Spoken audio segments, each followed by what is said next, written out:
الله أكبر الله أكبر الله أكبر لا إله إلا الله والله أكبر الله أكبر ولله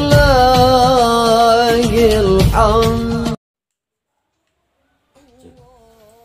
Assalamualaikum warahmatullahi wabarakatuh. Innal hamdalillah nahmaduhu wa nasta'inuhu wa nastaghfiruh wa na'udzu billahi min syururi anfusina wa min sayyiati a'malina. May yahdihillahu fala mudhillalah wa may yudlilhu fala hadiyalah. Wassalatu wassalamu ala rasulillahi Muhammad ibn Abdillah wa ala alihi wa sahbihi wa man tabi'ahum bi ihsanin ila yaumil qiyamah. La haula wa la quwwata illa billah, amma ba'du.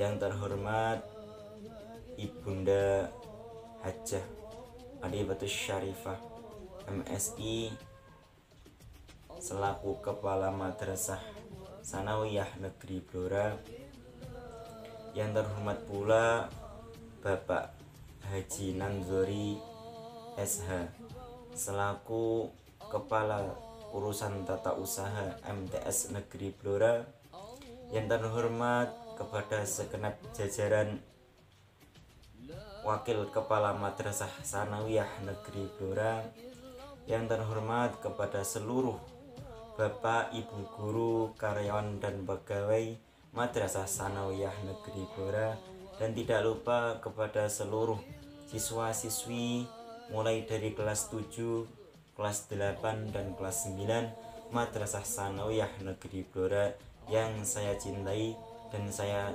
doakan selalu. Semoga anak-anak walaupun belajar di rumah, walaupun ngaji online di rumah, semoga senantiasa selalu mendapatkan nikmat dari Allah Subhanahu wa taala sehingga tetap mampu melaksanakan pembelajaran secara daring dalam kondisi sehat walafiat. Amin Allahumma amin.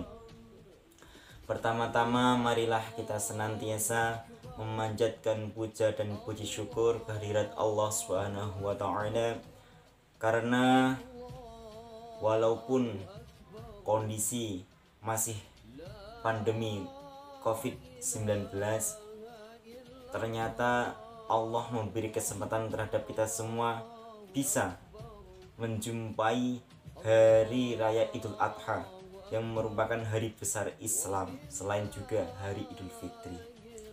Dengan harapan semoga Allah memberikan kita umur panjang serta sehat walafiat sehingga mampu menjumpai hari Idul Adha yang akan datang di tahun depan. Yang kedua, sholawat serta salam semoga senantiasa tercurahkan kepada baginda Nabi besar Muhammad sallallahu alaihi wasallam, Nabi akhir zaman, Nabi yang telah menuntun kita dari zaman jahiliyah menuju zaman Islamiyah, Nabi yang kita nantikan syafaatnya terutama besok di yaumul akhir. Dan semoga kita selalu diakui menjadi umatnya dan berhak mendapatkan syafaatnya. Amin Allahumma amin. Anak-anakku mulai dari kelas 7, kelas 8 sampai dengan kelas 9 Madrasah Sanawiyah Negeri Blora, perkenankan di sini saya untuk mengaji secara online mengenai atau membahas tentang Idul Adha. Telah kita ketahui bersama bahwasanya Idul Adha itu jatuh pada tanggal 10 di setiap bulan Zulhijjah. Di setiap bulan Zulhijjah jatuh pada tanggal 10. Kemudian adapun hal-hal yang identik dengan adanya Idul Adha, yaitu adalah kurban. Mungkin kemarin kita telah rame-rame menyembelih binatang kurban, bisa berupa kambing, sapi ataupun kerbau. Mungkin kita di rumah juga sudah membuat sate masing-masing, ada yang dimasak gulai, ada yang dimasak asam-asam dan lain sebagainya. Itu semua adalah bentuk nikmat Allah Subhanahu wa taala yang dikaruniakan kepada kita selaku umat Islam, di mana di hari besar Idul Adha mampu melaksanakan kurban. Sedangkan apa toh kurban itu? Ini banyak menjadi pertanyaan bagi kalian yang mungkin belum paham tentang kurban. Akan saya ulas kurban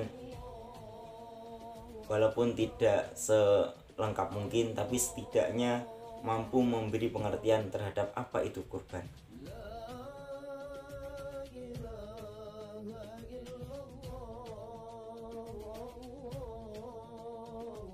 Pengertian kurban. Kurban adalah menyembelih binatang ternak atau hewan ternak pada hari raya Idul Adha dan juga pada hari-hari tasyrik, yaitu tanggal 11, 12 dan 13 Dzulhijjah. Dan tujuannya adalah untuk mendekatkan diri kepada Allah Subhanahu wa taala. Secara bahasa, kurban adalah pendekatan diri kepada Allah Subhanahu wa taala. Sedangkan menurut syarak atau istilah, kurban adalah beribadah untuk mendekatkan diri kepada Allah Subhanahu wa taala. Kata kurban berasal dari bahasa Arab yang bertuliskan qaf, ra, ba, alif dan nun. Qurbanun yang artinya dekat. Qurbanun yang artinya dekat. Dalam Islam, kurban disebut dengan al-udhiyah. Al-udhiyah dan juga disebut dengan ad-dhuhiyah yang artinya adalah binatang sembelian. Seperti halnya unta, sapi atau kerbau dan juga kambing yang disembelih pada hari raya Idul Adha dan hari-hari tasyrik, yaitu tanggal 11, 12 dan 13 pada bulan Dzulhijjah, yang tujuannya adalah sebagai bentuk takarrub atau mendekatkan diri kepada Allah Subhanahu wa taala. Dalil-dalil kurban banyak kita jumpai di Al-Qur'an maupun hadis. Di Al-Qur'an salah satu dalil tentang kurban adalah maktub dalam surat Al-Kautsar ayat 2 yang berbunyi A'udzu billahi minasyaitonir rajim. Bismillahirrahmanirrahim. Fasholli li rabbika wanhar.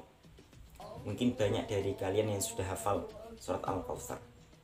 Di ayat kedua Allah menjelaskan fasholli li rabbika wanhar, yang artinya maka laksanakanlah sholat karena Tuhanmu yaitu Allah, dan beribadahlah sebagai ibadah dan mendekatkan diri kepada Allah Subhanahu wa taala. Nah, di sini ada sebuah perintah fasholli fi'il amr, maka sholatlah, yang bertujuan untuk lirabbika karena Allah.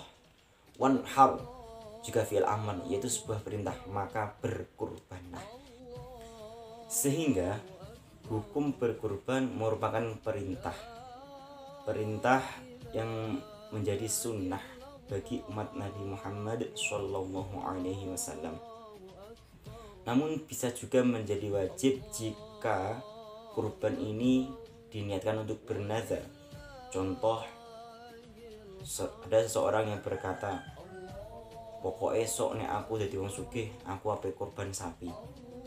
Maka kata-kata tersebut menjadikan nazar, sehingga hukum berkorban bagi orang yang bernazar adalah wajib dilaksanakan.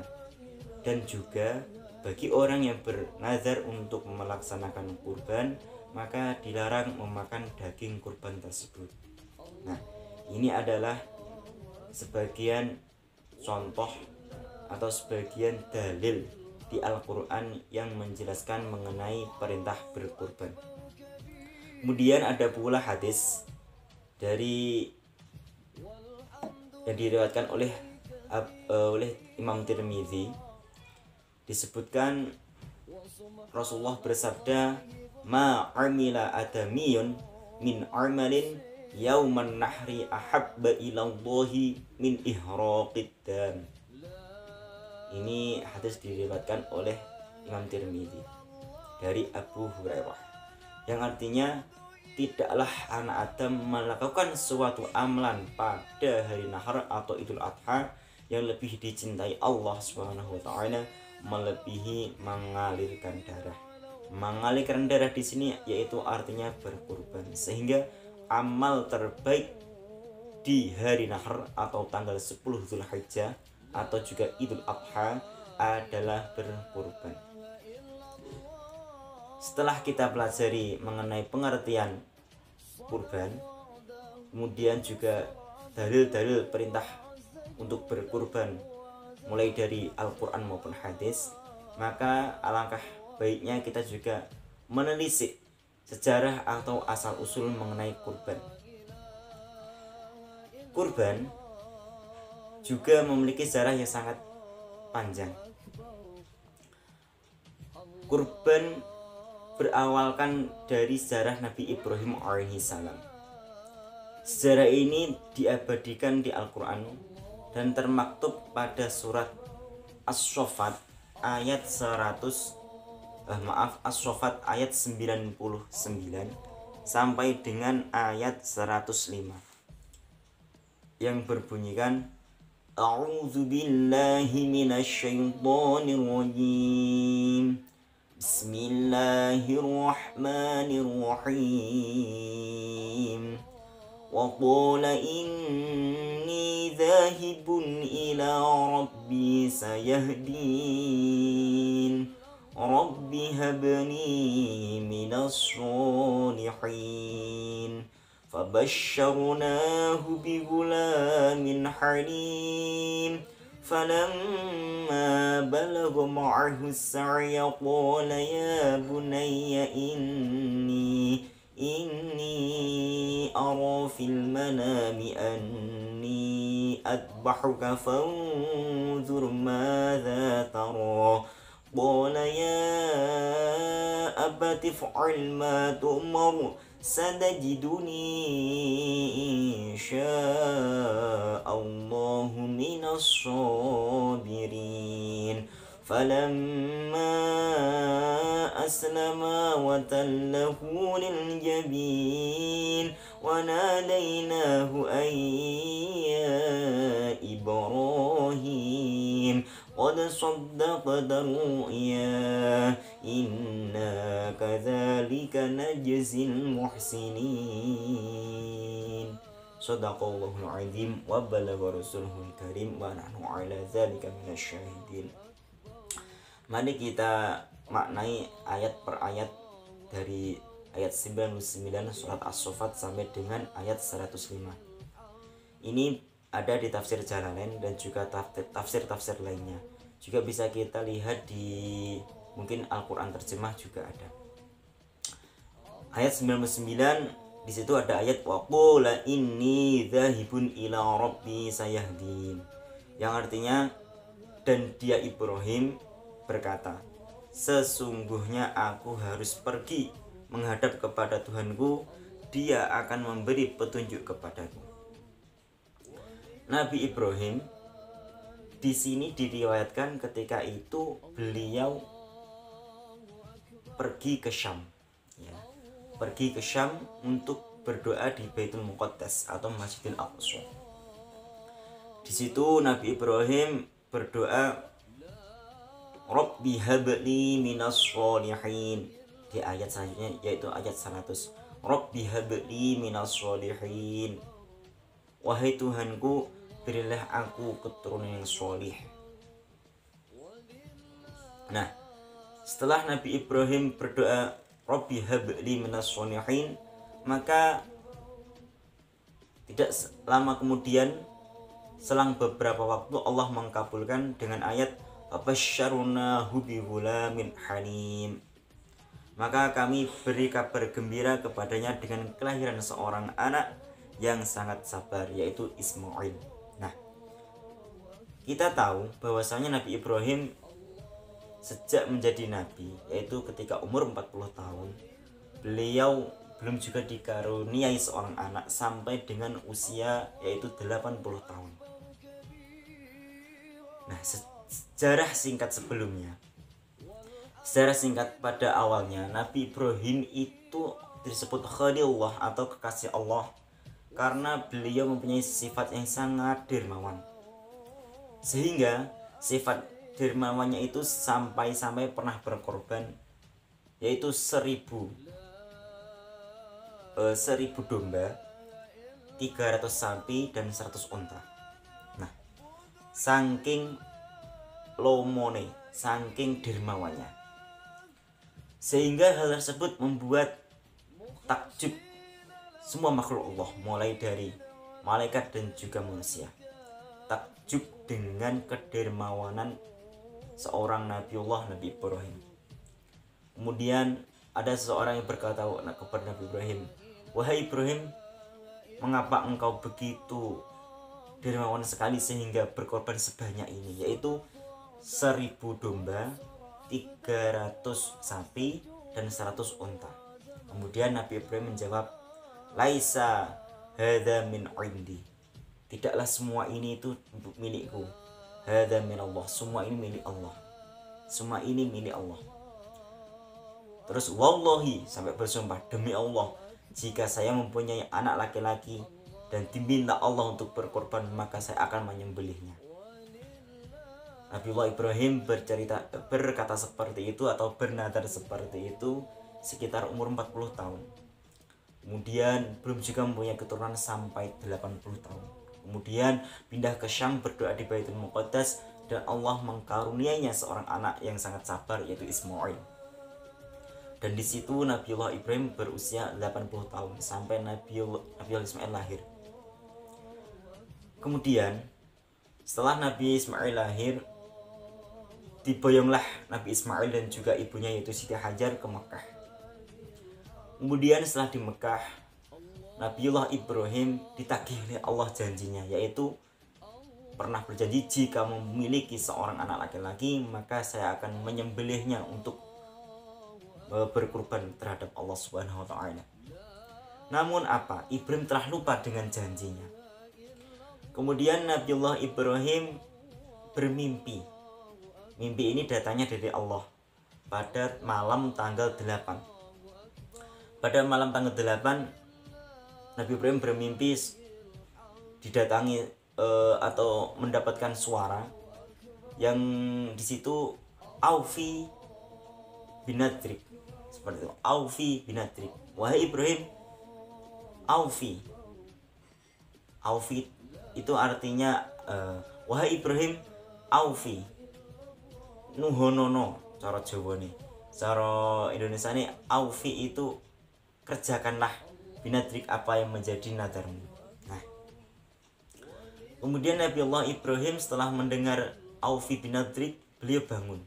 Pas tanggal 8, dia sangat mamang. Am hadza minna syaiton am hadza min indillah. Mimpi ini datanya dari Allah atau dari syaitan. Kemudian pada malam tanggal 9 atau hari berikutnya, Nabiullah Ibrahim juga bermimpi lagi. Aufi binadrik. Kerjakanlah apa yang menjadi nadarmu. Kemudian Nabiullah Ibrahim bangun. Dan Arafah artinya memahami bahwa ini perintah dari Allah, sehingga pas tanggal 8 itu mamang namanya Tarwiyah. Pas tanggal 9 itu Arafah, artinya tahu bahwa ini dari Allah, namanya Arafah. Sehingga tanggal 8 Zulhijjah disebut hari Tarwiyah, dan tanggal 9 Zulhijjah disebut hari Arafah. Kemudian malam tanggal 10 mimpi lagi, Aufi binadrik. Kemudian Nabiullah Ibrahim bangun dari tidurnya dan memahami bahwa ini perintah dari Allah. Kemudian Nabiullah wahamma binahrihi. Kemudian Nabi Ibrahim di hatinya bermaksud untuk menyembelih atau melaksanakan perintah Allah, yaitu menyembelih Nabiullah Ismail, sehingga disebut Yaumun Nahr atau hari penyembelihan, yaitu di Mina waktu itu pas tanggal 10 Zulhijjah, maka disebut Yaumun Nahr. Nah, terus kemudian ayat selanjutnya, falamma balagha ma'isya qula ya bunayya inni ara fil manami an yadhhuka fanzur madza tara qul ya abati fa'al ma tu'mar satajiduni insyaallahu minas shabirin. Maka ketika anak itu sampai pada umur sanggup berusaha bersamanya, yaitu maksudnya sudah bisa berjalan, di sini diperkirakan Nabiullah Ismail berusia 13 tahun, ada yang mengatakan 7 tahun. Maka Ibrahim berkata, wahai anakku, sesungguhnya aku bermimpi bahwa aku menyembelihmu, maka pikirkanlah bagaimana pendapatmu. Wahai anakku, aku iku ngipi kon belih awakmu piye? Nah, kemudian Nabiullah Ismail menjawab, wahai ayahku, lakukanlah apa yang diperintahkan Allah kepadamu, insya Allah engkau akan mendapatiku termasuk orang yang sabar. Ternyata Ismail alaihi salam berani dan mau diajak melaksanakan perintah Allah, yaitu disuruh untuk menyembelih Nabi Ismail tersebut. Nabi Ibrahim pun takjub, ya Allah, kok ono anak sing gelem tak belih, ya kok sabar. Wah, kemudian Nabi Allah Ibrahim beranggapan, oh iya, ternyata ini adalah doaku sendiri, yaitu Robbi habili minas sholihin. Ya Allah, berikanlah anak yang soleh. Anak yang soleh adalah anak yang taat kepada orang tua. Sampai-sampai taatnya itu mau disembelih pun mau nurut. Nah, ini adalah contoh kepada kita bahwasanya takdim terhadap orang tua, hormat terhadap orang tua, dan nurut terhadap orang tua adalah sebuah kewajiban, asalkan taat fillah, bukan maksiat. Falamma aslama wa tallahu lil jabin, maka ketika keduanya telah berserah diri dan dia Ibrahim membaringkan anaknya di atas pelipisnya untuk melaksanakan perintah Allah. Wa nadainahu ayya Ibrahim, lalu kami panggil, wahai Ibrahim, qad saddaqta ru'ya inna kadzalika najzil muhsinin. Artinya, sesungguhnya engkau telah membenarkan mimpimu, sungguh demikianlah kami memberi balasan kepada orang-orang yang berbuat baik. Nah, di sini telah jelaslah bahwa Nabiullah Ibrahim sangatlah taat atas perintah Allah sampai rela mengkorbankan anaknya atau menyembelih anaknya demi perintah Allah. Tapi di sini pada akhirnya tidaklah sesungguhnya Nabiullah Ibrahim menyembelih anaknya, melainkan kemudian diganti oleh Allah Subhanahu wa taala berupa kambing dari surga, yaitu kambing yang dulunya pernah disembelih oleh Habil, yaitu Habil yang mati dibunuh oleh Qabil, yaitu kedua anak Adam. Yang diberikan kepada Ibrahim sebagai ganti Nabiullah Ismail ketika disembelih adalah kambing yang pernah dikorbankan oleh Habil tersebut. Nah, demikianlah secara singkat mengenai kurban atau asal usul terjadinya kurban yang sekarang menjadi sunnah muakkadah yang disyariatkan oleh agama Islam dan juga sunnah bagi seluruh umat Islam yang mampu. Maka bagi siapapun yang merasa mampu untuk berkurban, maka berkurbanlah. Rasulullah juga bersabda, barang siapa yang mampu berkurban namun tidak mau berkurban, maka lebih baik dia mati dalam menetapi agama Yahudi ataupun agama Nasrani. Na'udzubillah min dzalik, summa na'udzubillah min dzalik. Cukup sekian ulasan mengenai pengertian kurban, dalil perintah mengenai kurban, dan juga sejarah singkat mengenai kurban. Ada kurang lebihnya mohon maaf. Apabila saya telah bertutur kata, mohon dimaafkan. Dan juga apabila ada kebenaran, semua kebenaran itu datang dari Allah Subhanahu wa taala. Wa'alafu minkum wallahu muwaffiq ila aqwamit thoriq. Wassalamualaikum warahmatullahi wabarakatuh.